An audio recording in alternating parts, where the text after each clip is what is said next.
A lot of people ask me when I bought this if I'm compensating. Yes, I am. I'm compensating for people that can't shoot big bore. Woo!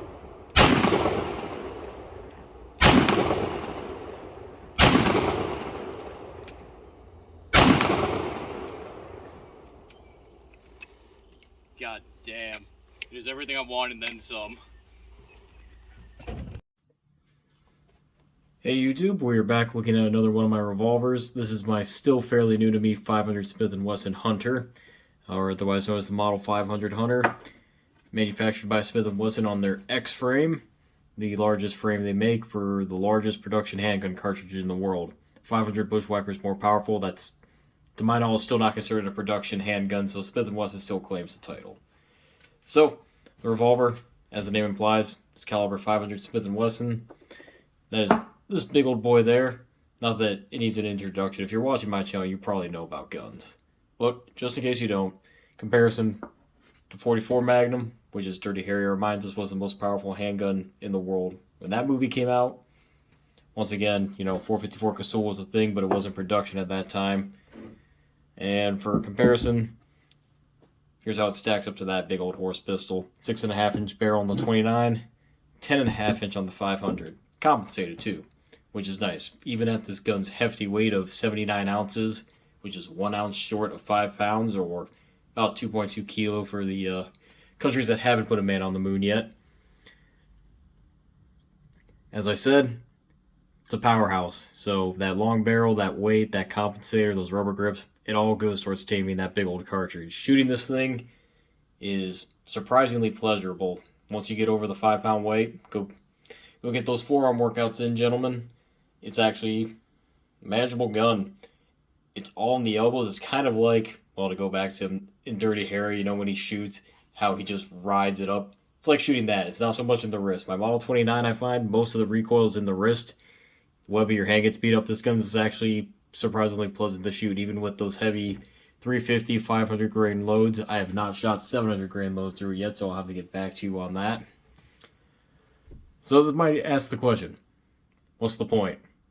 Well, I have a 500 Smith & Wesson. Why develop the cartridge? Are you compensating? Yes, I'm compensating for weak wrist. I don't have them. Some people do.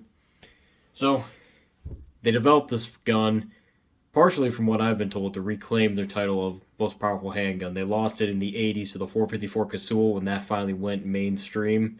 That became a production handgun, not just a Wildcat cartridge. So you had Ruger, you had Freedom Arms, they were all making 454 Casulls. Smith & Wesson in 2003 developed the X-Frame, and boom, 500 Smith & Wesson followed with it, and they claimed the most powerful cartridge.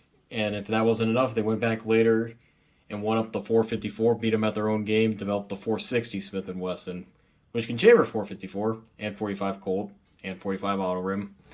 But this video is not about 460. This is about 500. It's about the biggest, not the fastest. So, after a time shooting it, what are my thoughts?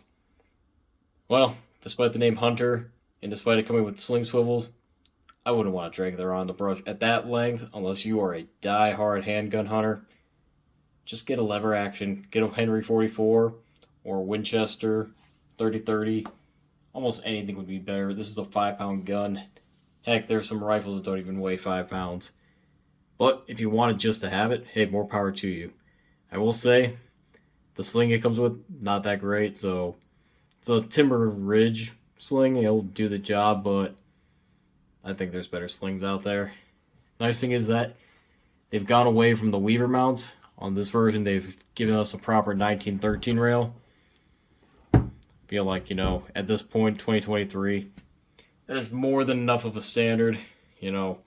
Everyone and their uncle makes 1913 rails, so it's just the way forward with it. The only problem with 500 is that it is prohibitively expensive. If you're going to get into this cartridge, hand load. You will save buku bucks. I mean, even these rounds, these were something I bought off of Lax. Still like $250 a round. You can load for relatively cheap. The only problem with 500 Smith & Wesson is that it uses a rifle primer. It uses large rifle. I don't know why they went away from large pistol from what I read, initially was using large pistol, but they went to large rifle. Otherwise, though, you use 500 Smith & Wesson bolts, the same stuff for 500 Smith & Wesson, 50 Action Express, 50 Beowulf. So if you have either 50 Beowulf or 50 Action Express, you're set to go. Powder, H110. Everyone, their uncle can get H110. Probably one of the more common Magnum powders. Any Magnum powder will work, really. I mean, low data is definitely out there. It's available. It's safe. Especially those Magnum powders, it's hard to screw that up. Those things like 100% case capacity. So in conclusion, if you're looking for a big bore, well, unless you go get a BFR and have it bored out to 500 bushwhacker, you can't get any bigger. It's enjoyable. It's fun. Something to bring out to the range, show off to your friends.